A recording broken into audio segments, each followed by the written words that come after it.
అన్ని వాతావరణ పరిస్థితుల్లో మరియు అన్ని నేలలలో పండే పంట పత్తి.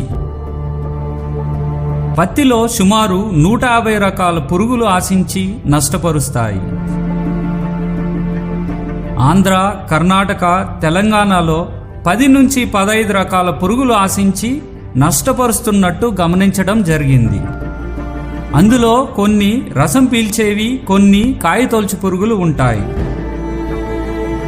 బీటీ రకం పత్తి విత్తనం వచ్చినప్పటి నుంచి శనగపచ్చ పురుగు, పొగాకు లద్ది పురుగు మరియు గులాబీ రంగు పురుగు ఉధృతి గణనీయంగా తగ్గింది.